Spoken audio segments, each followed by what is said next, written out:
여러분 안녕하세요. 오늘은 여러분과 함께 포토 스토리텔링에 대해서 잠시 시간을 가져보도록 하겠습니다. 우리가 아이가 언어를 습득할 때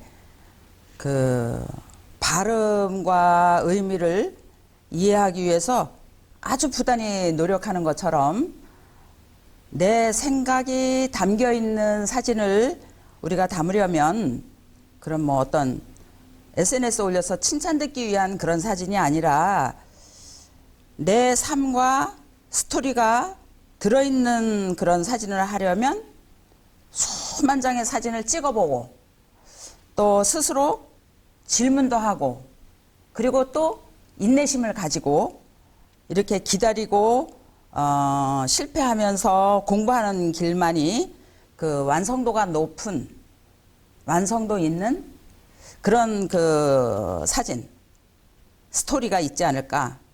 그런 사진이 스토리텔링이 되지 않을까. 이런 생각을 해보게 됩니다. 좋은 사진의 조건은 여러 가지 조건이 있겠지만 그 중에도 하나는 공감하고 공감이 되는 그런 스토리가 있는 사진이 좋은 사진의 조건에 들어갑니다. 스토리텔링이란 스토리와 텔링의 합성어, 이야기하다. 사진으로 이야기하다. 하나의 주제를 가지고 흐름과 스타일을 만든다. 그리고 눈앞에 펼쳐진 소재들이 일관되게 말하고 있는 바를 주제로 삼고 프레임 속에다 적절하게 배치를 한다. 그리고 피사체와 교감을 시도한다. 그리고 중요한 것은 실패하더라도 공감이 가는 이야기가 있는 이런 대상들을 계속해서 촬영해 보는 것입니다. 그리고 여러분의 컴퓨터 폴더 안에 카테고리 안에 계속해서 집어넣어요. 집어넣고 이야기를 구성을 해보고 만들어보고 또 미흡한 부분이 있으면 다시 가서 그 사진을 찍어보고 그렇게 하는 것이죠. 제가 홍천 장날에 할머니의 우정이라는 제목을 가지고 찍어본 영상이 있습니다.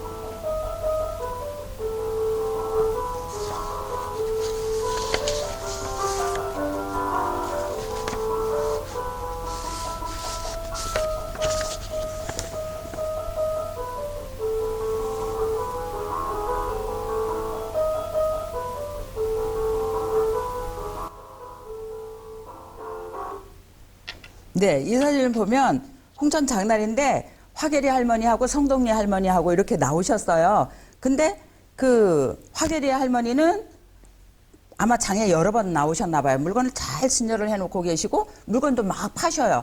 근데 이 성동리에서 나온 할머니는 보따리만 이렇게 가져다 놓고 기둥 뒤에서 가만히 이렇게 눈치만 보고 계세요. 그러니까 이 할머니가 어둠에서 왔냐고 이렇게 하니까 난 성동리에서 왔다고 그 물건을 진열하는 걸 도와주고 물건을 또 가지런히 팔고 이러면서 그 모습이 너무나 아름다워서 제가 장날 할머니들의 우정 이렇게 제목을 정해가지고 찍어봤거든요. 이렇듯이 우리가 어떤 피사체를 향해서 내가 제목을 정하고 이런 내용으로 구성을 해서 이런 프레임 안에 찍어보면 참 좋겠다라는 것들이 가정 속에서도 있고 밖에서도 있고 이런 관계 속에서도 분명히 있거든요. 그래서 그런 거를 제목으로 잡아서 한번 해보시면 스토리텔링이 되지 않을까 이런 생각을 해봐요. 가서 예를 들어서 효자동 벽화골목을 찍어도 쭉 여기는 효자에 대한 이야기가 많구나. 그럼 그거를 시리즈로 해서 이렇게 사진을 찍어보는 것도 좋은 내용이 되겠죠.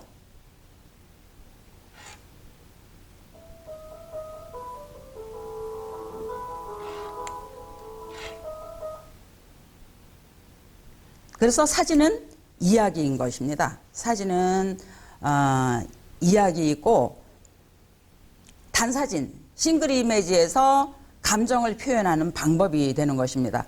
1980년대 그 이전에는 거의 단사진이 주류를 이뤘어요. 근데 이제 뭐 카메라, 뭐 스마트폰, 핸드폰, 뭐 이런 디지털 사진 문화가 보급이 되면서 사진놀이 문화가 트렌드가 바뀌어가고 있는 거예요. 단사진만 촬영하던 거에서 이제 이야기가 있는 사진으로, 스토리 내용이 있는 사진으로. 그래서 사진을 보면 이 사진을 통해서 무슨 말을 하려고 하는데, 어떤 느낌으로 찍었는데 한번 이야기해 줘 보세요 라고 말하잖아요. 그래서 사진가의 작품을 통해서 전달하는 메시지가 있어야 되겠다는 것이죠. 무엇을 찍었는지, 왜 찍었는지, 이슈는 뭔지에 대해서 내가 이야기할 수 있어야 된다는 거예요.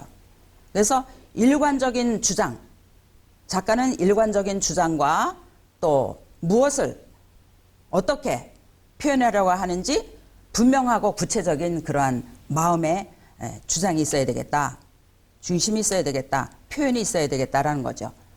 그래서 풍부한 그런 삶의 직접적이라든지 간접적이라든지 이런 경험이 많아야 될 것 같아요. 그래서 사진을 찍을 때 우리가 그냥 사진 한 장만 찍는 것이 아니라 이 사진 속에 녹아져 있는 배경이라든지 또 내가 주장하고 이야기하려고 하는 어떤 그런 감성적인 요소들이라든지 스토리라든지 이런 것들을 잔뜩 장전하고 있을 때 그게 표현되어져 나오는 게 아닐까 생각을 하는데, 우리는 그래서 완성도가 있는, 완성도 높은 그런 사진을 만들기에 힘을 기울여야 되지 않을까 이런 생각을 해봅니다. 제가 그 장례 문화에 대해서 찍은 사진이 있습니다. 그 우리가 마지막으로 그 세상과 작별하는 이러한 그 사람들의 죽음, 그건 죽음은 곧 인생의 완성이죠.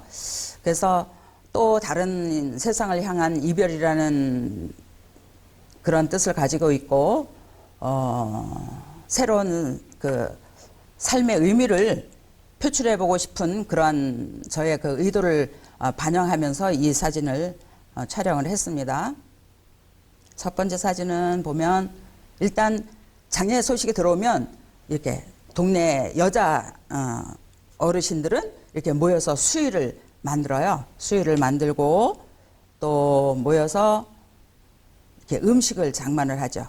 여성분들은 많이 그 화로에다가 직접 이렇게 그 메밀 전을 이렇게 붙이고 계시더라고요. 그리고 남성 어르신들은, 남자분들은 또 모여서 이렇게 상여를 꾸며요. 상여를 이렇게 해체했던 거를 조합을 해서 상여를 꾸미는 장면. 이 장면은 이제 상여를 메고 음악을 하면서 노래를 부르면서 에이 해라 다로 이러면서 지나가시는 그런 장면입니다.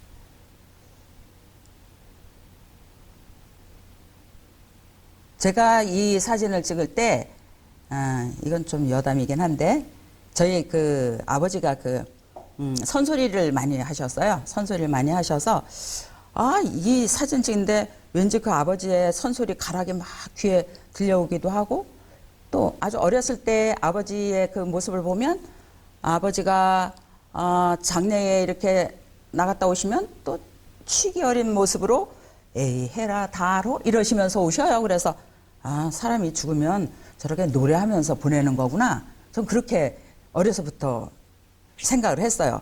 그리고 가서 이 광경을 찍는데 아버지 음성이 귀에 들려서 조금 눈물을 훔치다가 또 찍기도 하고 그런 기억이 납니다. 상주의 슬픔을 표현할 때는 이 모습, 사람의 표정, 모습, 슬픔이 배어나오도록, 그리고 상여가 마을 어귀를 돌아서 장지로 가고 있죠. 지금 스토리 구성에 대해서 말씀을 나누고 있는 거예요. 만장기. 이 만장기도 보면 제가 만장기만 찍어서 개인전을 한번 2019년도에 했거든요. 다 비슷하죠. 근데 만장기에 들어있는 내용들은 다 달라요.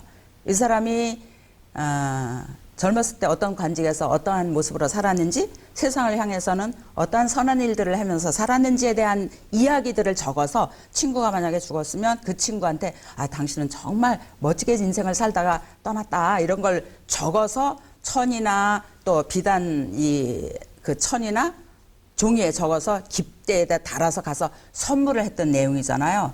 그래서 그것을 또 태우는 경우도 있지만 태우지 않고 만약에 뭐 그 사람의 나중에 작품집을 쓴다면 거기에다가 그거를 그대로 옮겨서 두기도 하는 이러한 그 과거의 문헌들이 있더라고요. 그래서 저는 그 내용에 초점을 맞추고 사진을 촬영을 하고 전시를 했었던 기억이 있습니다. 만장기. 또 이런 풍습도 있어요. 이렇게 새끼에다가 뭐 돈을 꽂아서 또 노잣돈이라고 그래서 내기도 하고, 그 다음에 회다지를 하는 장면입니다.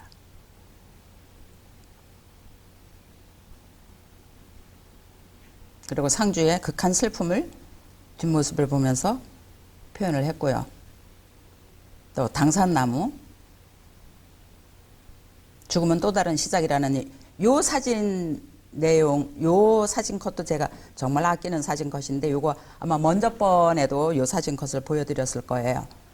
그래서 우리가 사진의 제목도 제가 죽음의 미학, 그리고 소주제로 그 소제목으로는 에이헤라 다로, 이렇게 해서 스토리를 엮은 거예요. 12장 찍어서 이야기를 했는데 이 스토리텔링의 완성은 제목을 짓는 것이다 라고도 말할 수 있습니다. 그래서 내가 만든 스토리를 가장 잘 보여줄 수 있는 제목으로 제목을 정하는 것이, 만드는 것이 좋습니다. 활용점정이 아닐 수 없죠. 용을 그리고 용 눈에다 점을 찍는 것 같은 거. 그래서 여러분이 사진의 제목을 정할 때도 그냥 어떤 명사 쪽보다는 미루어 짐작할 수 있는 어떤 형용사라든지 은유법을 메타포적으로 제목을 짓는다든지 이런 것도 참 좋지 않겠나, 이런 생각을 해봐요. 그래서 잘 지어진 제목은 사진의 완성도를 한 200% 이상 이렇게 높여준다고 합니다. 그래서 지금은 이야기 시대예요. TV에도 보면 그냥 주로 살아가는 이야기들은 먹는 이야기, 뭐 사는 이야기, 여행 이야기. 그럼 우리도 만나면 사진 이야기를 하는데 사진도 이미지를 보여주면서 이 이미지에 담긴 여러 가지 스토리와 이야기들을 담을 수가 있습니다. 제가 첫 번째 보여드린 사진은 장날의 할머니들의 우정에 대해서 보여드렸고, 두 번째는 이 죽음의 미학 에이헤라 다로에 대해서 보여드렸습니다. 말씀드린 겁니다.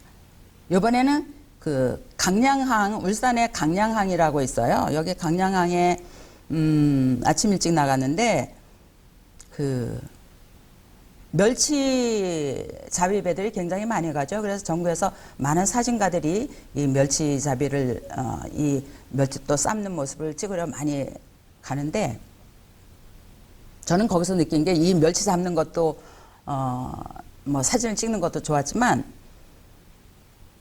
굉장히 추운 날씨에는 멸치가 잡히지 않는데요. 그런데 사진 찍으러 온 사람들을 위해서 배가 출동을 한대요. 그리고 배가 출동했을 때 갈매기가 많이 날라오면 사람들이 굉장히 좋아하면서 사진을 찍잖아요. 그래서 갈매기가 날라오게 하려고 새우깡을 들고 나가서 새우깡을 뿌려준답니다 라는 이야기를 듣고, 야, 정말 감동이구나, 이런 생각을 해봤어요. 남을 배려하고 남을 이해하고 저 사람들을 위해서 내가 희생을 내어놓는 거.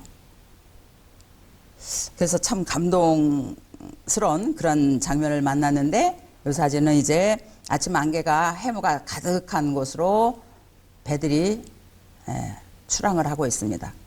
그리고 멸치를 잡아가지고 이 니어가를 끌고 막 달려와요. 그래서 제가 여쭸어요. 왜 이렇게 급하게 달려가십니까? 이랬더니 물이 막 펄펄 끓을 때 살아있는 멸치를 거기다 넣어야 가장 신선도가 좋은 멸치가 나옵니다 라고 이야기를 하더라고요. 일단 이렇게 멸치와 뭐 고등어들이 잡히면 이거 이제 골라내고 선별을 합니다. 이렇게 선별하는 작업이 있어요. 그리고 이제 멸치를 삶는 겁니다. 삶는 장면인데 이 막 수증기와 함께 저쪽에서 그 해가 막 둥실 떠올라요. 그래서 전체가 붉게 표현이 된 사진입니다. 삶아서 건져낸 거를 이제 건조시키는 거예요. 물이 빈 다음에 거쳐진 다음에 가서 멸치를 널어서 말립니다. 그리고 아침 일찍 일하러 나갔던 어부들은 멸치를 구워서 또 아침 소주도 한 잔씩 하고 이러시더라고요. 멸치를 굽는 장면이에요.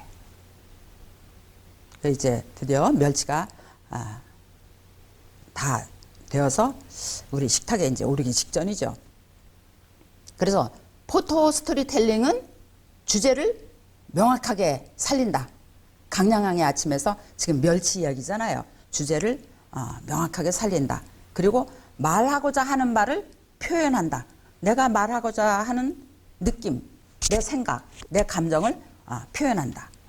그리고 중요한 것은 남다른 시선, 다른 사람이 보지 않는 시선. 똑같이 삼각대 10대, 20대 받친 그 자리에서 한 거는 옆 사람이나 저쪽 끝에 사람이나 똑같은 사진을 찍어내는데 남다른 시선으로, 남다른 화각으로, 그런 낯선 시선으로 표현을 한다.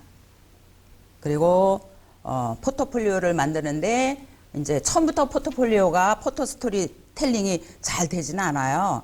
근데 여러분이 처음에 뭐 12장, 뭐 15장, 20장이 만들기 힘들면 처음에는 한 5장만 해보셔도 좋아요.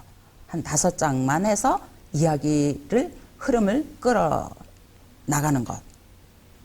그렇게 하면 뭐 연작사진도 있고 뭐 조사진도 있고 여러 가지 사진의 그 표현 방법이 있습니다. 그러면서 사진에 대한 집중력도 또 높여줄 수가 있습니다.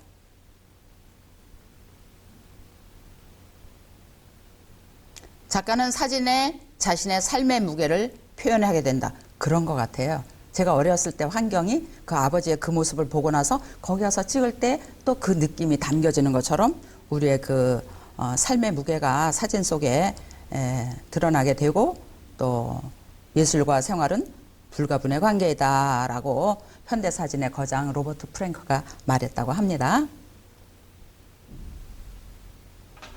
시간이 잠깐 되면 묵황의 아침, 이게 한 1분짜리 영상인데 한번 보고 마치도록 하겠습니다.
네, 오늘은 포토 스토리텔링에 대해서 잠시 여러분과 소통하였습니다. 강량항의 아침, 또 죽음의 미학 에이헤라 다로, 그리고 또 묵황의 아침, 이런 그 주제를 명확하게 살리는 사진, 그리고 사진가가 무엇을 말하려고 하는지 주제와 또 제목을 잘 다는 일은 활용점정이다.